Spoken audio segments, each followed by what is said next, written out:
Good morning, my friends. As you can see, I bought recently myself a nice Milwaukee hat. My girlfriend finds it silly or funny because of the color. I really like it. Let me know what you think about it in the comment section.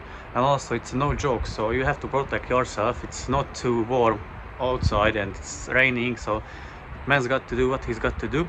So hear me out. What's today's plan? Today I'm going to take off the oil pan of that Mazda. I couldn't do it yesterday because of the weather, and if you have a look, it's still not the best today, but I need to take that one off real quick. Also, when I say real quick, it's never that quick, so fingers crossed it will go smooth. And then, which I'm really sad about, or my mood is, it's not in the best mood because of that Peugeot. It's leaking coolant, so I need to find out where it is leaking from. I could find yesterday, I seen where it is leaking, that it is leaking, but I couldn't identify the source exactly. So I'll try to do that in the video.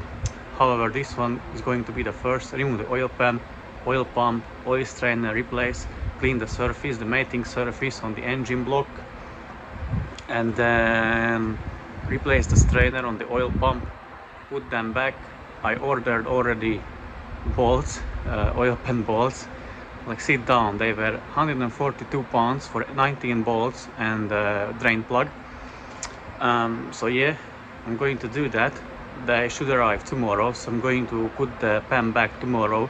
Then I will have 2 carbon cleanings coming. What else? I have one Volkswagen Touareg Charan where I need to fix the oil drain plug and fix the coolant loss issue again. And then I have one CX-5 outside, which I already diagnosed, and I still need to open that one just to see what it is looking like from inside. But yeah, without further ado, let me start on this one because I started a bit late today. Also, I recently bought, like, I think 6, 7, maybe 8 Milwaukee tools, so for around £1,000. So if you really like to see what I bought, let me know and I can do a tool haul for you. So what I bought, why I bought them, and I'm planning to buy one more maybe today. I'll see. So yeah, let's carry on with the journey. The oil pan and the oil pump is removed. So here is the oil pan removed. Obviously it will need straightening here where I started to pry it off. And let me show you the oil pump. It is removed. It is held by 6 bolts, and there is also one oil feed pipe and 2 rubber o-rings. So the rubber o-rings supposed to be there. I guess they are still on the engine, on the bottom of the engine. Here comes one 10mm bolt, another 10mm bolt there, and the 4 30mm bolts. So I use an impact gun to undo them because this is very heavy. I couldn't record it. I already have a video on my channel, I think, where I show how to remove it. And as you can see, here goes a sprocket or a gear, if you will. So that has to be undone. It is a 17mm bolt. I undone that with impact gun as well. Some people, or if you have the tool, you can undo it by a ratchet, but I didn't have the tool. I always do it this way, never had any problem with it. And I'll show you where that is. It is hanging now and I marked it. Please watch my other video. I explain there a lot better how to mark it, what position it should be, and how to undo it. So it is hanging where, yeah, there. I'll show you from underneath as well.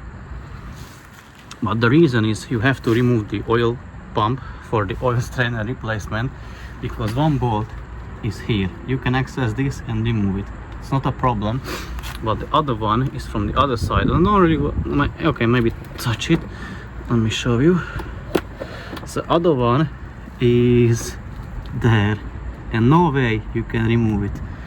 Once I removed it, because you have to separate the balancer unit, which is this big block, from the actual oil pump, which are held by 3 bolts here, I guess. Anyways, I'll show you later. I'm not sure at the moment.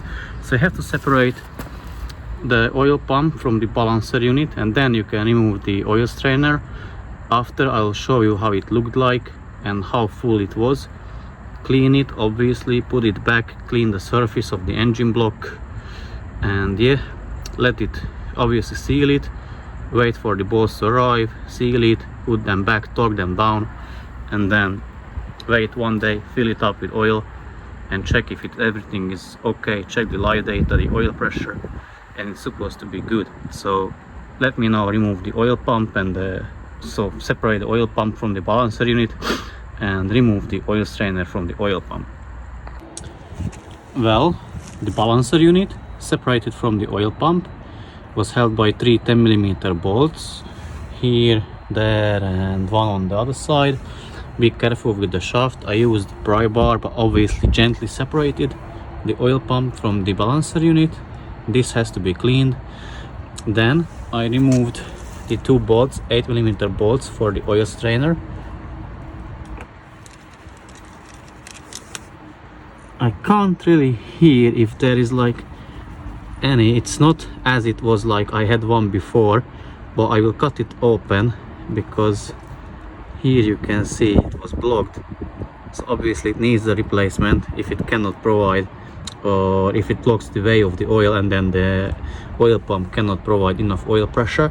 So now I'm going to clean everything, replace the new oil strainer.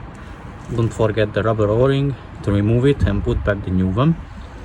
And yeah, clean the engine surface and put them back together, tighten them down as they're supposed to be, and fit it back.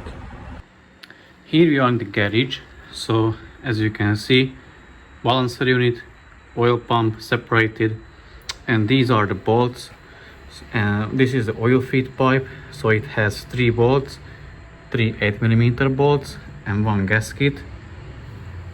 2 bolts here, 1 bolt there. These were the bolts, 4 bolts from here, from the balancer unit. Obviously that was together underneath the engine, and another 2 10mm bolts. These are 13mm bolts, those are 10mm bolts. That goes to the oil pump itself. Then 3 10mm bolts, long ones, holding the oil pump to the balancer unit. 2 8mm bolts, long ones, holding the oil strainer to the oil pump. And here are the oil sump bolts. Look, they are like spacers, washers. Some of them were like Torx bolts, hex bolts, and e-Torx bolts as well. So yeah, now I'm going to use sealant remover. I prefer the liquid moly. This is a very strong one, so I'm just going to spray on the bottom of the engine block and let it dry, or let it act or affect for like 10 minutes. Then I can just scrape it off with the wire brush or a brass brush, and I can clean these ones in the meanwhile. Put back the strainer on the which is here. Here is the new strainer. Put that back, put them together, tighten them down to the torque specs, and yeah, it can go back to the car and wait for the oil pan bolts to arrive. Once they arrive, I can put back the oil pan. Obviously need to still clean the surface and straighten it, but yes, that's pretty much it. The weather is not so nice outside, so I'm going to remove the seal from the Mazda. I'll see if I will have time for the Peugeot. I will seriously see, I don't know. So yeah, this clip is ending, and let's carry on with the next one.